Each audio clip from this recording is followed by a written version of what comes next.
इस बारे में शेरिफ और वकील से पूछें। मैं करना चाहूंगा, पर उसे आना होगा। इंडियाना के एक शेरिफ और उनकी पत्नी, जो क्लिंटन काउंटी में उनकी जगह शीर्ष पुलिस अधिकारी बनने की उम्मीदवार हैं, दोनों पर गंभीर धोखाधड़ी के आरोप हैं। इस समय उन पर दो बड़े षड्यंत्रों में काउंटी के पैसे से खुद को फायदा पहुंचाने का आरोप है और इन कथित षड्यंत्रों में जेल कमिश्नरी फंड को अपने जेब में डालना और कथित तौर पर 1 दशक से भी ज्यादा समय तक विकलांगता का नाटक करना शामिल है, जिससे उन्होंने राज्य पुलिस पेंशन फंड से सैकड़ों हजारों डॉलर हासिल किए। अधिकारियों के मुताबिक सोशल मीडिया पोस्ट ही इस जोड़े के पतन का कारण हो सकती हैं। हम इंडियाना कोर्ट में दाखिल 13 पन्नों के तीखे हलफनामे को समझा रहे हैं। स्वागत है साइड बार में, जिसे लॉ एंड क्राइम लाया है। मैं जेसी वेबर हूं। ठीक है, बहुत जल्दी। इससे पहले कि हम आगे बढ़ें, मुझे आपको एक ऐप के बारे में बताना है जो मुझे लगता है कि आपको बहुत पसंद आएगा। इसका नाम है अपसाइड। रोजमर्रा की खरीदारी जैसे पेट्रोल, किराना, टेकआउट पर अतिरिक्त कैशबैक देता है। बस अपसाइड फ्री में डाउनलोड करें। आप उनके 1 लाख से ज्यादा लोकेशंस में से किसी एक पर ऑफर क्लेम करते हैं। आप अपनी कार्ड से सामान्य तरीके से पेमेंट करते हैं। आप खरीदारी को वेरीफाई करते हैं और बस ऐसे ही आपको पैसे वापस मिल जाते हैं।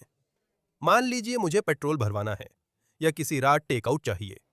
मैं सबसे पहले अपसाइड ऑफर सर्च करूंगा। जब मैं खर्च करता हूं तो पैसे मेरे ऐप में दिखाई देते हैं, जिन्हें मैं सीधे अपने बैंक अकाउंट में ट्रांसफर कर सकता हूं। अपसाइड के नियमित यूजर्स औसतन साल में $154 वापस पाते हैं। तो अपना कैशबैक पाना शुरू करने के लिए डिस्क्रिप्शन में दिए गए लिंक पर क्लिक करें या क्यूआर कोड स्कैन करें। लेकिन ध्यान रखें कि प्रोमो कोड साइड बार का इस्तेमाल जरूर करें, क्योंकि इससे आपको अपनी पहली टंकी पेट्रोल पर हर गैलन पर 25 सेंट का अतिरिक्त बोनस मिलेगा। उम्मीद है आप इसे जरूर आजमाएंगे। अब मैंने उस इंट्रो में काफी कुछ बताया, तो इससे पहले कि मैं इसमें और आगे जाऊं, बस इतना कह दूं कि ये जो आरोप हैं, ये सिर्फ आरोप हैं। जब तक दोषी साबित ना हो जाएं, तब तक ये निर्दोष माने जाएंगे। थोड़ी देर बाद इस प्रोग्राम में मैं एक वकील को बुला रहा हूं, जो इन आरोपों और इस केस की मजबूती, हमें क्या सोचना चाहिए, इन सब बातों को समझाएंगे। लेकिन बात यह है, रिच और एशली केली के फेसबुक पेजों को देखकर लगता है कि वे सपनों की जिंदगी जी रहे हैं। वे अपने समुदाय में गहराई से जुड़े हुए नजर आते हैं। उनके पास ऐसी नौकरियां थीं जहां वे कानून प्रवर्तन अधिकारी के रूप में सेवा कर सकते थे। इस जोड़े के 8 बच्चे बताए जाते हैं, जिनमें से 4 अभी भी घर पर ही रहते हैं और अभी रिच क्लिंटन काउंटी, इंडियाना के शेरिफ के रूप में सेवा दे रहे हैं। वे एक राज्य पुलिस के सेवानिवृत्त अधिकारी हैं। 2019 में बिना किसी विरोध के शेरिफ बने थे। उन्हें 2022 में फिर से चुना गया और रिच का कार्यकाल 2026 के अंत में समाप्त होने वाला है। लेकिन उन्होंने घोषणा की है कि वे काउंटी कमिश्नर बनने के लिए चुनाव लड़ेंगे, जबकि उनकी पत्नी एशली शेरिफ के रूप में उनकी जगह लेने के लिए चुनाव लड़ेंगी। अपनी उम्मीदवारी की घोषणा फेसबुक पर करते हुए एशली ने लिखा, उद्धरण, मेरे पति और वर्तमान शेरिफ अब शेरिफ कार्यालय में नहीं रहेंगे, लेकिन वे आगे एक महत्वपूर्ण सहयोगी और मार्गदर्शक बने रहेंगे, क्योंकि वे कानून प्रवर्तन के बाहर नए प्रयासों की ओर बढ़ रहे हैं।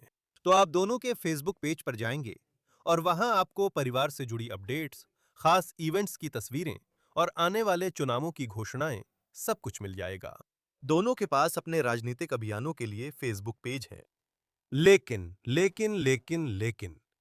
इन्हीं सोशल मीडिया पेजों ने जांचकर्ताओं को कथित सबूत मुहैया कराए, जिनके आधार पर दोनों पर गंभीर अपराध के आरोप लगाए गए। मैं फिर कह रहा हूं, जब तक दोषी साबित न हो, वे निर्दोष हैं। लेकिन ये बताना जरूरी है, पता चला है कि ये आरोप एशली और रिच के खिलाफ चल रही जांचों में बस सबसे नए आरोप हैं।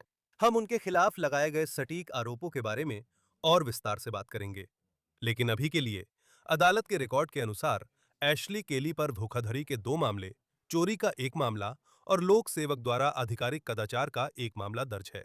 रिचर्ड केली पर धोखाधड़ी में सहायता, उकसाने या कारण बनने के 2 मामले, चोरी में सहायता, उकसाने या कारण बनने का 1 मामला और लोक सेवक द्वारा आधिकारिक कदाचार का मामला दर्ज है। तो मीडिया आउटलेट WIBC के अनुसार इंडियाना कानून के तहत, और ये बात आपको शायद पता न हो, लेकिन एक शेरिफ उस पद पर काम करना जारी रख सकता है, भले ही उसके खिलाफ जांच चल रही हो या उस पर आरोप तय हो गए हों। लेकिन अगर उन्हें दोषी ठहरा दिया जाता है, तो वही तुरंत पद से हटाए जाने का कारण बनता है। अब शेरिफ केली पर लगे आरोपों से काउंटी कमिश्नर काफी झुंझलाए हुए हैं। मैं ऐसा क्यों कह रहा हूं? क्योंकि 7 अप्रैल को चीफ डिप्टी शॉन मेफील्ड को शेरिफ की ओर से कमीशन मीटिंग में भेजा गया था और इस कदम की कथित तौर पर कमीशन अध्यक्ष जॉर्डन ब्रेवर ने उद्धरण के शब्दों में कायरता कहा। जरा देखिए।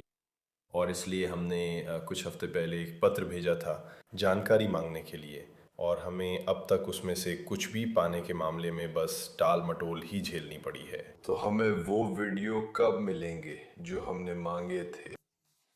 ये शेरिफ और वकील पर निर्भर करेगा। शायद मेरी उलझन यही है, क्या वो सार्वजनिक रिकॉर्ड नहीं है? इस बारे में शेरिफ या वकील से पूछें। मैं पूछना चाहूंगा पर उन्हें आना होगा। उम्मीद है कि वो अगली बार यहाँ होंगे। उम्मीद है कि वो अगली बार यहाँ होंगे। जब आप छुपते हैं तो सवाल पूछना मुश्किल होता है, और मुझे आपके लिए बुरा लगता है कि आपको यहाँ आकर इसका सामना करना पड़ता है। असल में ये उसकी जिम्मेदारी है, लेकिन वो कुछ नहीं करता। उम्मीद है कि वो अगली बार यहाँ होगा और वो आपके सभी सवालों के जवाब दे सकेगा। खैर, मुझे इस पर शक है। तो मुझे बस लगता है, आप जानते हैं, आपके पास एक मेयर बोर्ड अध्यक्ष था जिसने अपनी निराशा जाहिर की थी। मुझे लगता है इस्तेमाल किया गया शब्द यही था कि वो बहुत गुस्से में था, और मुझे लगता है कि आखिरकार यही वजह है कि हर कोई बस झुंझलाया हुआ है, क्योंकि एक तो ये सब क्या 2 महीने से चल रहा है। मुझे याद है ये पहली बार फरवरी मध्य में आया था, अब हम अप्रैल मध्य तक पहुंच गए हैं। कोई वजह नहीं है कि जो अनुरोध हमने किए थे उन्हें प्राप्त करने में इतना समय लगे, खासकर जब वे राज्य पुलिस की आपराधिक जांच से संबंधित नहीं हैं। तो मुझे लगता है कि मैं बस यही पूछना चाहता हूँ कि देरी किस बात की है। मैं यही जानना चाहता हूँ। मुझे लगता है कि हर कोई यही जानना चाहता है। मैंने देरी का कारण बताया। हम सिर्फ अपराधी का इंतजार कर रहे हैं, बस यही है। लेकिन मुझे नहीं लगता कि ऐसा है। मुझे लगता है कि मैं समझता हूँ कि सब किस बात से चिंतित हैं, लेकिन जब तक ये ख़त्म नहीं होता हम इसे पूरा नहीं कर सकते। फिलहाल यही मेरा जवाब है। जी बोलिए बोलिए। क्या राज्य पुलिस से बात हुई? नहीं, मेरी बात नहीं हुई है। और आप कथित तौर पर हमारे सुपरवाइजर की जांच की जिम्मेदारी संभाल रहे हैं। जांच का काम डिटेक्टिव्स कर रहे हैं। तो मेरा मानना है कि सबसे पहले आपसे ही संपर्क किया जाना चाहिए, सही है। जब उनके मन में सवाल उठने लगे। हाँ। फिर भी 2 महीने में आपका उनसे संपर्क नहीं हुआ। मैं नहीं। अब उनके पास केस है। जब वे हमसे संपर्क करेंगे तब हम वहाँ से संभाल लेंगे। सिर्फ एक सवाल के तौर पर, क्या इसमें कोई तर्कसंगत मुझे सवाल समझ में आ गया? आप उन्हें कॉल क्यों करेंगे और पूछेंगे? मेरा मतलब है, क्या ऐसा नहीं है? शायद मैं कर सकता हूँ। तो लेकिन अभी के लिए मैं उन्हें काम पूरा करने दूंगा और फिर जब सब कुछ संभाल लेंगे। लेकिन अगर उन्होंने कुछ भी शुरू नहीं किया है, वे अभी तक काम शुरू भी नहीं किए हैं, जाहिर है उन्होंने आपसे संपर्क भी नहीं किया है। मेरा सवाल है, आप उन्हें कॉल करके ये क्यों नहीं पूछते कि इस समय हमारी स्थिति क्या है? अभी के लिए यही होने वाला है, क्योंकि हम बस काम को आगे टाल रहे हैं। यही तो बात है ना? मैं समझता हूँ आप क्या कह रहे हैं, लेकिन अभी के लिए यही तरीका रहेगा। तो आप निगरानी कर रहे हैं, कुछ पता चलते ही बता देंगे। मैं आपको बता दूंगा, ठीक है? मेरे पास और कुछ नहीं है। ठीक है। खैर, उम्मीद है कि अगली बार मेरे पास और जानकारी होगी, और अगर शेरिफ यहाँ नहीं है तो मैं आपको और अपडेट दूंगा, और उम्मीद है कि हमारे पास और जानकारी होगी, मेरे पास और जानकारी होगी। अब मेरे पास है। हमें आपको दबाव में डालना अच्छा नहीं लगता। मैं समझता हूँ 48 घंटे बाद दोनों केली पर वो धोखाधड़ी के आरोप लगेंगे।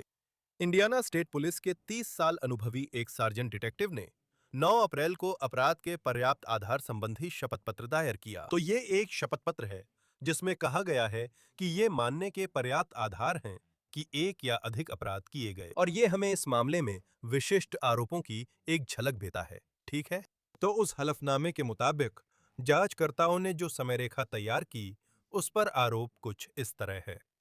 एशली केली दिसंबर 2007 में स्टेट ट्रूपर बनी थीं। रिपोर्ट के अनुसार वह ड्यूटी के दौरान घायल हुई थीं और अक्टूबर 2015 से इंडियाना स्टेट पुलिस के साथ पूर्ण विकलांगता लाभ पर हैं। इन कथित चोटों पर आगे विस्तार से चर्चा करेंगे। 2018 में जब रिच पहली बार शेरिफ बने तो वो एशली को शेरिफ कार्यालय में 2 पद देना चाहते थे। रिपोर्ट के अनुसार जेल मैट्रन और जेल कमिश्नरी मैनेजर। अपराध के पर्याप्त आधार संबंधी शपथ पत्र के अनुसार इंडियाना स्टेट पुलिस कर्मचारियों को आईएसपी मानव संसाधन और कानूनी विभाग से मंजूरी लेनी होती है। अंतिम स्वीकृति अधीक्षक देता है। बाहरी या गैर विभागीय रोजगार एनडीई में शामिल होने से पहले। यह आवश्यकता मानक संचालन प्रक्रिया से नियंत्रित होती है। आगे कहा गया है कि जेल मैट्रन और जेल कमिश्नरी की नौकरियां उद्धरण के अनुसार अलग अलग और विशिष्ट भूमिकाएं हैं जिन्हें कानून के अनुसार एक साथ नहीं निभाया जा सकता। प्रत्येक पद के लिए अलग अलग एनडीई अनुमोदन की आवश्यकता होगी। फिर से गैर विभागीय रोजगार। हालांकि एशली केली विकलांगता की स्थिति में थीं, वो इंडियाना स्टेट पुलिस की कर्मचारी बनी रहीं और इसलिए वो एनडीई आवश्यकताओं के अधीन रहीं। उनकी विकलांगता के कारण ऐसे किसी भी रोजगार को मंजूरी देने से पहले अतिरिक्त शर्तें जरूरी थीं। 30 अक्टूबर 2018 को एशली केली के पति निर्वाचित शेरिफ रिचर्ड केली ने आईएसपी मानव संसाधन को ईमेल कर एशली की जेल मैट्रन की प्रस्तावित नौकरी की शर्तें बताईं। यह वैधानिक भूमिका है जिसमें शेरिफ द्वारा नियुक्ति और निगरानी जरूरी है। इंडियाना कोड के अनुसार शेरिफ इस पद की योग्यताएं तय करता है और नियुक्ति का अधिकार रखता है। अब उस दस्तावेज में कथित तौर पर उस ईमेल का स्क्रीनशॉट है। जांचकर्ता के अनुसार उन्होंने स्पष्ट किया कि इस पद में वर्दी, घनिष्ठ संपर्क, ड्यूटी बेल्ट, विशेष ड्यूटी या शपथबद्ध अधिकार नहीं होंगे और यह केवल प्रशासनिक कार्यों जैसे वेतन, बजट और लिपिकीय स्टाफ की निगरानी तक सीमित रहेगा। लेकिन जांचकर्ताओं ने कथित तौर पर बहुत सारे सबूत जुटाए हैं जिनके बारे में उनका दावा है कि वे दिखाते हैं कि एशली अक्सर उस नौकरी के विवरण से बाहर चली जाती थीं। जैसा कि मैंने बताया, ये पहली बार नहीं है जब रिच और केली की गतिविधियों पर इंडियाना स्टेट पुलिस ने सवाल उठाए हैं। फॉक्स 59 के अनुसार शेरिफ बनने से कुछ महीने पहले रिच और उनकी पत्नी ने एक एलएलसी बनाई थी। लियोन एलएलसी नाम की लिमिटेड लायबिलिटी कंपनी थी। Indiana state board of accounts की जांच में पता चला कि एशली के पास 51% और रिच के पास 49% हिस्सा था और बोर्ड ने कथित तौर पर पाया कि इस एलएलसी को जेल कमिश्नरी से $2 लाख से अधिक की अनधिकृत भुगतान राशि मिली थी। कथित तौर पर उन भुगतानों को अधिकृत करने के लिए किसी भी प्रकार का कोई लिखित समझौता नहीं था और यह भी बताया गया कि काउंटी को कभी भी केली परिवार की एलएलसी में हिस्सेदारी के बारे में जानकारी नहीं दी गई थी। तो आप समझ सकते हैं कि अगर ये आरोप सही हैं, तो ये क्यों एक समस्या है। अब इस बिंदु पर स्टेट पेट्रोल की जांच के अनुसार कमिश्नरी भुगतानों का एलएलसी को भुगतान किया जाना बंद हो गया और इसके बजाय कथित तौर पर सीधे एशली को भुगतान किया जाने लगा। लेकिन इसके लिए एक नया एनडीई जरूरी होता, लेकिन जाहिर तौर पर ऐसा कोई भी कभी दायर नहीं किया गया। कमिश्नरी से जुड़ी समस्याओं की जांच के तहत Indiana media outlet WISH TV की रिपोर्टिंग के अनुसार रिच और एशली पर कथित तौर पर 3 आरोप कदाचार के और एक आरोप एक लोक सेवक द्वारा हितों के टकराव का लगाया गया। उन्होंने दोषी न होने की दलील दी, शेरिफ के कार्यालय में काम करना जारी रखा और विश टीवी की रिपोर्ट के अनुसार रिच ने इन आरोपों को उद्धरण राजनीतिक तमाशा कहा। जब वो मुकदमा अभी भी लंबित था, पिछले साल सितंबर में फॉक्स 59 के अनुसार एक जज ने केली परिवार के खिलाफ दीवानी मामले में समरी जजमेंट जारी किया था, जिससे वे हार गए। इस जोड़े को राज्य को करीब $3,30,000 लौटाने का आदेश मिला था। उसमें से लगभग $1 लाख कथित कमिश्नरी धोखाधड़ी का पता लगाने के लिए ऑडिट की लागत से आया है। आरोपों और कानूनी समस्याओं के बावजूद दोनों ने अपनी जिंदगी सामान्य रूप से जारी रखी है। वे सोशल मीडिया पर पोस्ट करते और स्थानीय चुनावों में भाग लेते हैं। लेकिन लियोने एलएलसी की समस्याओं की जांच के दौरान जांचकर्ताओं को अलग तरह की धोखाधड़ी के आरोप मिले। कई लोगों ने दावा किया कि एशली विकलांगता का नाटक कर राज्य से लाखों डॉलर ठग रही थी और उनका आरोप है कि उसके पति ने इसमें मदद की। तो प्रोबेबल कॉज स्टेटमेंट के अनुसार जांचकर्ताओं ने नागरिकों और क्लिंटन काउंटी के सरकारी अधिकारियों से पूछताछ की। कई लोगों ने कहा कि उन्हें लगता है एशली केली ने इंडियाना स्टेट पुलिस के खिलाफ झूठा विकलांगता दावा किया। कई गवाहों ने बताया कि मिस केली चोट का नाटक कर रही थीं और उन्होंने हमें उसके फेसबुक पेज और अन्य मीडिया से तस्वीरें दीं, जिनमें वो ऐसे काम करती दिखीं जो गर्दन की अक्षम करने वाली चोट वाला व्यक्ति संभवतः नहीं कर पाता। उस समय हम ऐसे गवाहों को खोजने में असमर्थ थे जो केली के खिलाफ अपनी देखी गई बातों के बारे में गवाही देने के लिए तैयार हों। लेकिन इस जनवरी में 2 डिप्टीज ने आईएसपी से संपर्क किया और रिपोर्ट की कि एशली विकलांग नहीं है, वो धोखाधड़ी कर रही है। जांचकर्ताओं के मुताबिक 2014 में उसने ड्यूटी पर चोट लगने की रिपोर्ट दी थी।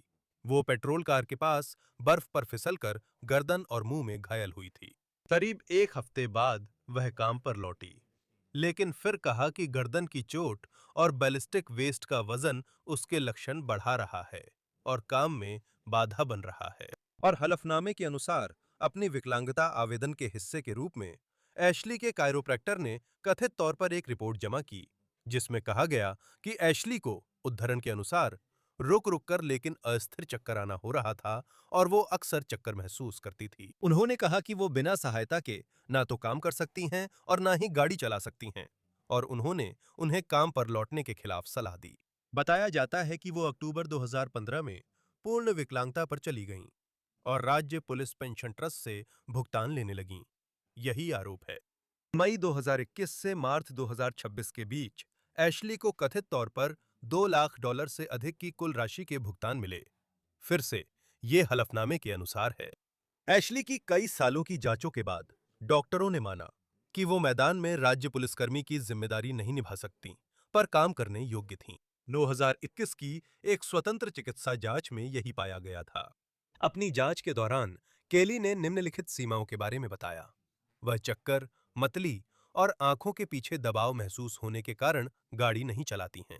उन्होंने बताया कि बच्चों के साथ खेलना, ज्यादा काम, खरीदारी, वैक्यूमिंग, बॉल फेंकना और गर्दन या दाएं कंधे से जुड़ा कोई भी काम उनकी दर्द बढ़ा सकता है। अपनी शारीरिक जांच के दौरान केली की ऊपरी और निचले अंगों में पूरी ताकत पाई गई और सभी 4 अंगों में सामान्य संवेदना थी। उनकी गर्दन की पूरी गति है, लेकिन वह दर्द की शिकायत करती हैं। उनकी गर्दन की मांसपेशियों में ऐंठन महसूस की गई। पूरी जांच करना मुश्किल था और वो अपनी गर्दन की रीढ़ की हड्डी पर हल्का सा छूने पर भी अत्यधिक दर्द की शिकायत करती हैं। एशली के मेडिकल रिकॉर्ड की समीक्षा में कथित तौर पर पता चला कि एशली को एक इंजेक्शन लगाया गया था, जिससे उन्हें कुछ हफ्तों के लिए पूरी राहत मिली थी, लेकिन किसी कारणवश उन्होंने शायद उस इलाज को जारी न रखने का फैसला किया। लेकिन फिर बात 2025 की आती है। एक और स्वतंत्र डॉक्टर ने जांच की और उन्होंने बताया कि एशली ने उन्हें एक एमआरआई दी, जिसमें उनकी गर्दन की रीढ़ की हड्डी में कुछ डीजेनरेशन दिखा, जो रीढ़ की हड्डी का गर्दन वाला हिस्सा है। डॉक्टर के अनुसार ये शायद उम्र बढ़ने से सामान्य डीजेनरेशन था, फिसलने गिरने से नहीं। हालांकि एशली ने अपने दर्द के बारे में जो बताया, उसके आधार पर डॉक्टर ने पाया कि वह अभी भी स्टेट ट्रूपर के रूप में अपनी नौकरी करने में असमर्थ थीं। फिर भी एशली की विकलांगता को क्लास 5 के रूप में वर्गीकृत किया गया, जो विकलांगता दावों की सबसे प्रतिबंधित श्रेणी है। उन्हें कथित तौर पर सोशल मीडिया पर एक के बाद एक फोटो में ऐसे काम करते हुए देखा गया जिन्हें उन्होंने पहले कहा था, या ऐसा प्रतीत होता था कि उनके लिए करना असंभव है। उदाहरण के लिए, एशली की पीठ पर बेबी कैरियर के साथ फोटो। कैरियर की स्पेसिफिकेशन के अनुसार इसका वजन 4.6 पाउंड है। अगर बच्चों का वजन जोड़ें तो एशली की पीठ पर काफी भार था, जो उसकी गर्दन और कंधों पर दबाव डाल रहा था। जांचकर्ताओं के मुताबिक स्टेट ट्रूपर्स का बैलिस्टिक वेस्ट, जिसे एशली ने कहा था कि वो नहीं पहन सकती थी, उसका वजन 2.5 से 3.2 पाउंड था। ऐसा भी बताया गया कि कुछ तस्वीरें मिली जिनमें एशली अपने बच्चों को अपनी बाहों में उठाए हुए दिख रही थी, जबकि वो कई सालों से दावा कर रही थी कि वो ऐसा नहीं कर सकती। हलफनामे में बताया गया है कि अतिरिक्त तस्वीरों में केली को घुड़सवारी, पैरासेलिंग, कंधों पर एक छोटे बच्चे को बिठाकर परेड में चलने और गोल्फ खेलने जैसी शारीरिक गतिविधियों में दिखाया गया है। कई डिप्टीज ने बताया कि उन्होंने एशली को बिना मदद कार में चढ़ते उतरते और लंबी दूरी तक गाड़ी चलाते देखा है। रिपोर्ट के मुताबिक उसने फेसबुक पर अपनी एक तस्वीर भी पोस्ट की थी, जिसमें वो अपने परिवार के साथ छुट्टी पर जाने के दौरान सड़क के किनारे एक बड़ा टायर बदल रही थी। और यह भी दावा किया गया है कि एशली ने जेल में शेरिफ के ऑफिस के लिए सिर्फ प्रशासनिक काम ही नहीं किया था, बल्कि उससे ज्यादा भी किया था। अदालत के दस्तावेजों के अनुसार सीसीएसओ जेल मैट्रन एशली केली ने अपनी नौकरी के बहाने कई कानून प्रवर्तन गतिविधियों में भाग लिया। इन गतिविधियों को सीसीएसओ के कई शपथबद्ध कानून प्रवर्तन अधिकारियों ने देखा।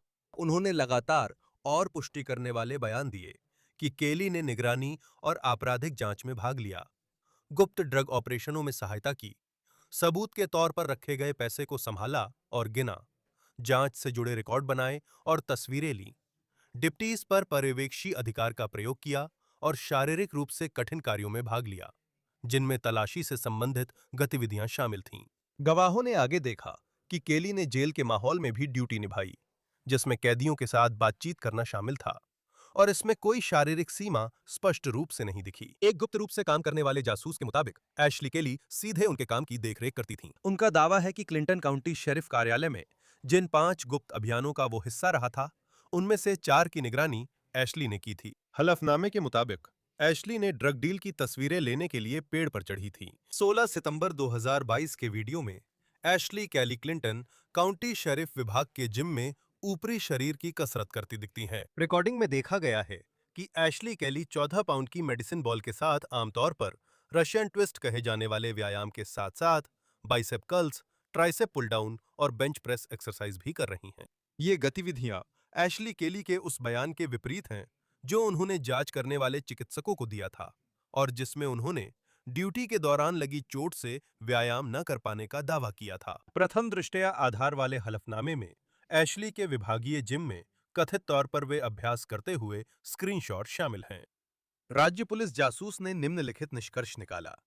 भले ही एशली केली का 2014 का मूल चोट का दावा सही था, लेकिन सबूत स्पष्ट रूप से दिखाते हैं कि उन्होंने अपनी शारीरिक स्थिति को जानबूझकर गलत तरीके से पेश करते हुए विकलांगता लाभ लेना जारी रखा। प्रत्यक्ष कानून प्रवर्तन गवाही, वीडियो और फोटोग्राफिक सबूत, उनके चिकित्सा दावों में दर्ज की गई असंगतियां और शारीरिक रूप से कठिन तथा कानून प्रवर्तन से जुड़ी गतिविधियों में उनकी सक्रिय भागीदारी, इन सब का संयोजन धोखाधड़ी का एक स्पष्ट पैटर्न स्थापित करता है। कम से कम इस व्यवहार ने यह दिखा दिया कि एशली केली उन सीमाओं से कहीं अधिक कर्तव्यों को निभाने में सक्षम थीं जिन्हें उन्होंने दर्शाया था। फिर भी उन्होंने उन गलत बयानों के आधार पर विकलांगता भुगतान लेना जारी रखा। प्रारंभिक चोट की वैधता चाहे जो भी हो, झूठे बहाने से लाभ प्राप्त करते रहना आपराधिक धोखाधड़ी के आरोपों का समर्थन करने के लिए पर्याप्त है, और उनके खिलाफ गिरफ्तारी के वारंट जारी किए गए थे और रिच और एशली को पिछले हफ्ते मरीन काउंटी शेरिफ कार्यालय द्वारा हिरासत में लिया गया था। अदालत के रिकॉर्ड दिखाते हैं कि उन्हें प्रत्येक को $1000 की नकद जमानत पर रिहा किया गया। WISH टीवी के अनुसार क्लिंटन काउंटी कमिश्नरों ने एक बयान जारी कर दोनों केली से तुरंत इस्तीफा देने को कहा। इन मुद्दों को सुलझाने में वर्षों से समय, ध्यान और करदाताओं के संसाधन लगे हैं। ये नए आरोप स्पष्ट करते हैं कि जनता का विश्वास टूट चुका है। शेरिफ कार्यालय और क्लिंटन काउंटी के लोगों की भलाई के लिए शेरिफ कैली और मैट्रन कैली को तुरंत इस्तीफा दे देना चाहिए। केली दंपत्ति ने इन आरोपों पर सार्वजनिक रूप से कोई प्रतिक्रिया नहीं दी है। इस साल मई में पहले के धोखाधड़ी के आरोपों पर उनके मुकदमे की तारीख तय हुई है। अभी ये साफ नहीं है कि तारीख बदलेगी या नहीं, लेकिन मैं इस पर बात करना चाहता हूं। मैं डैन शोर को बुलाना चाहता हूं, जो पूर्व आपराधिक अभियोजक हैं और जिनकी नई किताब द ओपन बार कदाचार के आरोपों पर है। सभी को इसे पढ़ने की सलाह देता हूं। डैन, समय देने के लिए धन्यवाद। आप इस क्षेत्र के विशेषज्ञ हैं। आपने पहले भी धोखाधड़ी की जांचें संभाली हैं। जब आप इन 2 अलग-अलग आरोपों के बारे में सोचते हैं, है ना? इस बारे में आपके शुरुआती विचार क्या हैं? आपने जो देखा है, उसके आधार पर केस की मजबूती कैसी है? और क्या इसमें कोई संभावित गुंजाइश है? क्या ये सीधे-साधे मामले हैं या ये जटिल हो सकते हैं? देखिए, एक बात यह है कि विकलांगता धोखाधड़ी बहुत आम है। बहुत से लोग तब दावा दायर करते हैं जब उन्हें चोट लगती है और फिर वे अपनी नौकरी या अपने नियोक्ता से लाभ ले रहे होते हैं। कई मामलों में देखा गया है कि लोग काफ़ी कठिन शारीरिक व्यायाम करते हैं, जैसे इस मामले में वो कपड़े बदल रही हैं, पैरासेलिंग कर रही हैं और अन्य गतिविधियां कर रही हैं। तो ये कोई असामान्य आरोप नहीं है। मुझे लगता है कि इसकी अवधि, यानी ये कितने समय तक चलता रहा, यही इसे और अनोखा और गंभीर बनाता है। लेकिन ये दिलचस्प है क्योंकि जब मैंने करीब 25 साल पहले अभियोजक के रूप में अपना करियर शुरू किया था, तब हमारे पास जांचकर्ता होते थे जो लोगों का पीछा करते थे और इस तरह की धोखाधड़ी का पता लगाने की कोशिश करते थे। और अब इस मामले में और दूसरे मामलों में भी लोग खुद ही इसे सोशल मीडिया पर पोस्ट कर देते हैं। वे अपनी तस्वीरें पोस्ट करते हैं जिसमें वे जोरदार गतिविधियों में लगे होते हैं या कपड़े बदल रहे होते हैं या ऐसी ही चीजें कर रहे होते हैं। अब कई लोग सिर्फ अपनी ऑनलाइन जानकारी से पकड़े जा रहे हैं। क्या इसमें कोई गुंजाइश है कि आप कह सकें, सुनिए, मैं जो कुछ खास काम मुझे सौंपे गए हैं वो नहीं कर सकता। ठीक है, मैं अपने बच्चों को उठा रहा हूं। मेरे पास कोई विकल्प नहीं है। मुझे अपने बच्चों को उठाना ही है, वर्कआउट करना है, मुझे पुनर्वास करना है, मुझे काम भी करना है और अपने शरीर को भी मजबूत बनाना है। क्या यही कुछ जगहें हैं जहां मामला थोड़ा पेचीदा हो जाता है? महिला ने जो कहा कि वो नहीं कर सकती, वो उस चीज से मेल नहीं खाता जो उसे करते हुए देखा गया। मेरा मतलब है, उसने सच में कहा कि वो गाड़ी नहीं चला सकती, लेकिन फिर भी वो चला रही थी। उसे एक ही यात्रा में 100 मील गाड़ी चलाते और टायर बदलते हुए देखा गया था और इसकी रिपोर्ट भी की गई थी। तो बात सिर्फ इतनी नहीं है कि हाँ मैं अपना काम नहीं कर सकती लेकिन मैं दूसरी चीज़ें कर सकती हूँ, बल्कि जो चीज़ें वो कथित तौर पर कर रही थी वे सीधा उस बात का खंडन करती हैं जो उसने कहा था कि वो नहीं कर सकती। अब शायद इसमें थोड़ा गुंजाइश ये कहने की है कि खैर मेरी स्थिति सालों में बेहतर हो गई, क्योंकि हम 1 दशक की बात कर रहे हैं जब ये रिपोर्ट किया गया था और जब उस पर इस गलत आचरण में शामिल होने का आरोप लगाया गया था। तो आप कह सकते हैं ठीक है मैं बेहतर हो गया, मैं और चीज़ें करने में सक्षम हो गया। शिकायत के अनुसार उसने जो कहा था कि वह करने में असमर्थ है और क्यों उसे विकलांगता लाभ की ज़रूरत थी, वही काम वह सालों तक करती रही जो दावे के विपरीत था। जो आरोप कमिश्री भुगतानों से जुड़े हैं, आप बात करते हैं कि भुगतान एलएलसी के जरिए किया गया या सीधे एशली को कथित भुगतान किए गए। क्या ये वही मामले हैं जिनमें कागजी सबूत है और साबित करना आसान है?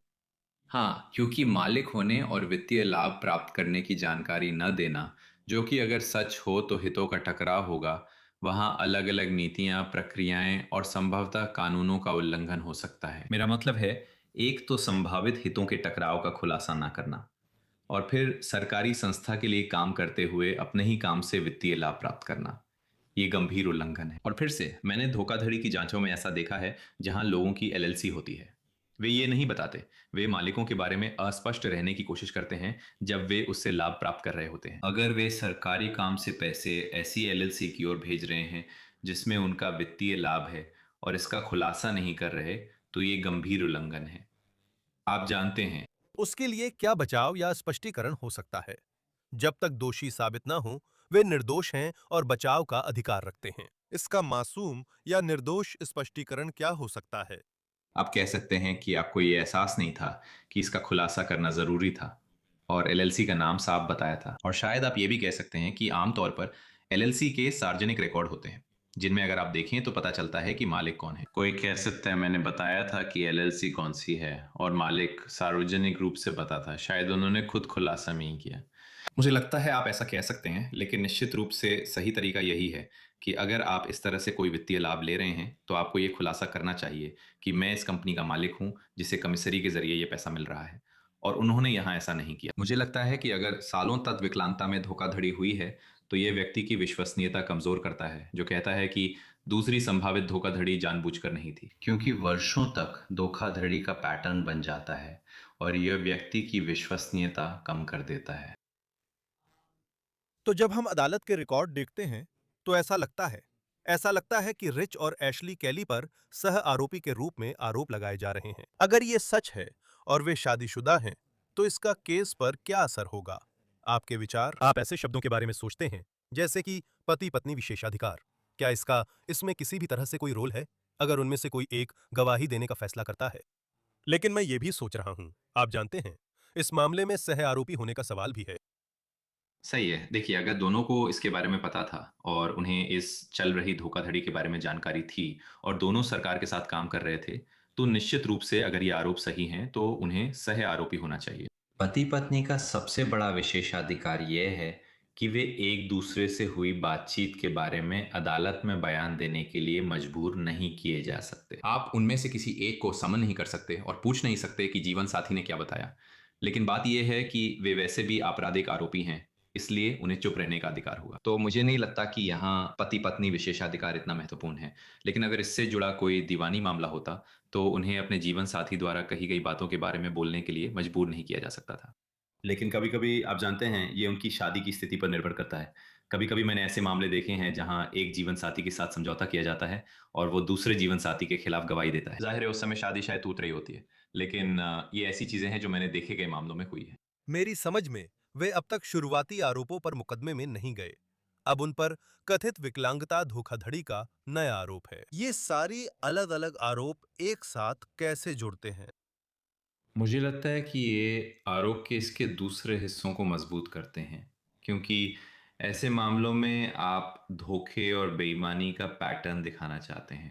और अगर आप दिखा सकते हैं, जैसा कि मैं पहले कह रहा था उसके एक हिस्से में, विकलांगता वाले हिस्से में, कि कोई व्यक्ति धोखा दे रहा था, बेईमानी कर रहा था और अपनी विकलांगता भुगतान से पैसे चुरा रहा था, इससे यह साबित होता है कि शायद उस व्यक्ति की बातों पर भरोसा नहीं किया जा सकता जब वो केस के दूसरे हिस्सों के बारे में सफाई देता है, जैसे कि कमिश्नरी भुगतान और उनकी लिमिटेड लाइबिलिटी कंपनी। मेरा मानना है कि जब आप बार बार उसी जज या जूरी के सामने पेश होते हैं और वे कई धोखाधड़ी के आरोप सुनते हैं तो उन पर भरोसा कम हो जाता है। आपने इंटरव्यू की शुरुआत ये पूछकर की थी कि बेगुनाही की क्या सफाई हो सकती है। जब एक से ज्यादा तरह की गड़बड़ी हो तो बेगुनाही की सफाई देना मुश्किल हो जाता है, क्योंकि मान लें कि एक बात में कोई गलत इरादा नहीं था तो क्या दूसरी में भी नहीं था। कहना मुश्किल है कि इतनी चीजों की मासूम सफाई दी जा सकती है, लेकिन जब तक दोषी साबित ना हो वे निर्दोष माने जाते हैं। शायद वे कर पाए। मैंने पहले भी कहा था कि रिकॉर्डिंग के वक्त तक उन्होंने इस्तीफा नहीं दिया। क्या ये असामान्य है? मुझे नहीं लगता ये असामान्य है, क्योंकि ये अक्सर प्ली बार्गेन की बातचीत में होता है। अगर आपको प्ली बार्गेन मिलती है तो समझौतों में से एक ये होता है कि आप अपनी नौकरी से इस्तीफा देंगे, तो ये उनके लिए एक सौदेबाजी का जरिया होता है। तो मुझे लगता है कि प्ली बार्गेन से पहले इस्तीफा देना एक बहुत बड़ी गलती होगी, क्योंकि अक्सर ये वही चीज़ें हैं जो आप पेश कर सकते हैं। ठीक है, मैं ये कम सज़ा स्वीकार करूंगा और मैं इस्तीफा दे दूंगा, और यही वो चीज़ें हैं जो वे चाहते हैं। अगर आप इस्तीफा दे देते हैं तो सरकार को वो बिना किसी बातचीत के ही मिल जाता है। जब आपने इस मामले में अधिकारियों द्वारा बताए गए कथित तथ्यों को सुना, तो अपने करियर में आपने इसे किस स्तर पर पाया? मेरा मतलब है, क्या ये कुछ अलग है जो मैंने पहले नहीं देखा, या फिर ये वैसा ही है जैसा मैंने पहले देखा है? और फिर से ये सब आरोप हैं, लेकिन बस मुझे लगता है, मैं हमेशा सोचता हूं कि जूरी के लिए यहां जो बातें सामने रखी जा रही हैं, उन्हें कभी-कभी स्वीकार करना मुश्किल हो सकता है। आप सोचते हैं कि भरोसेमंद पद पर बैठे लोग ऐसा करने का आरोप झेल रहे हैं। आपने जो देखा है, उसमें ये आरोप आपके लिए किस स्तर पर आते हैं? खैर, एक धोखाधड़ी जांचकर्ता के रूप में मैंने कई साल काम किया है, तो इनमें से कुछ भी मुझे हैरान नहीं करता। मुझे लगता है कि एक आम जूरी सदस्य जिसने ये सब नहीं देखा है, वो शायद ज्यादा हैरान हो सकता है। अगर ये सच है तो इस तरह की गतिविधि से मैं भी स्तब्ध हूँ, लेकिन अपने करियर में मैंने ऐसी बहुत सी चीजें देखी हैं। कुछ लोग विकलांगता का दावा कर लाभ लेते हैं, जबकि वे अन्य शारीरिक गतिविधियां कर सकते हैं। कि वे पैसे को एक एलएलसी के जरिए घुमा रहे हैं, जो कि किसकी मालिकियत है इस बारे में थोड़ी अस्पष्टता हो सकती है, और वे इससे वित्तीय लाभ ले रहे हैं। सरकार में ऐसी चीजें अक्सर होती हैं, इसीलिए इंस्पेक्टर जनरल के कार्यालय जैसी संस्थाओं की जरूरत होती है, ताकि जांच और निगरानी हो सके। और ऐसे मामले महत्वपूर्ण होते हैं, सिर्फ इन लोगों को न्याय के कटघरे में लाने के लिए ही नहीं, बल्कि दूसरों के लिए भी एक चेतावनी के तौर पर, कि जो लोग बिना वजह विकलांगता की शिकायतें दर्ज कर रहे हैं, वे सोचें कि शायद मुझे ऐसा नहीं करना चाहिए। मैंने अभी अभी ये मामला खबरों में देखा है। मैंने इसे लॉ एंड क्राइम पर देखा, जहां वे किसी के पकड़े जाने की बात कर रहे थे। तो शायद मुझे ज्यादा सावधान रहना चाहिए। मुझे लगता है कि ये सच में एक चेतावनी का काम करता है। ठीक है, इस मामले में सोचने के लिए बहुत सारी बातें हैं। डैन, जरूर, आपको देखकर हमेशा अच्छा लगता है। समय निकालने के लिए धन्यवाद। जैसे मुझे बुलाने के लिए धन्यवाद। आपसे बात करके अच्छा लगा। फिलहाल साइड बार पर इतना ही दोस्तों। हमारे साथ जुड़े रहने के लिए धन्यवाद। कृपया YouTube, Apple पॉडकास्ट, Spotify या जहां भी आप सुनते हैं वहां सब्सक्राइब करें। आप NBC पीकॉक पर भी देख सकते हैं। अगर आप मुझे X और Instagram पर फॉलो करना चाहते हैं, और news nation show JC weber live सोमवार से शुक्रवार रात 11 बजे ईस्टर्न समयानुसार देखें। जल्द मिलेंगे दोस्तों।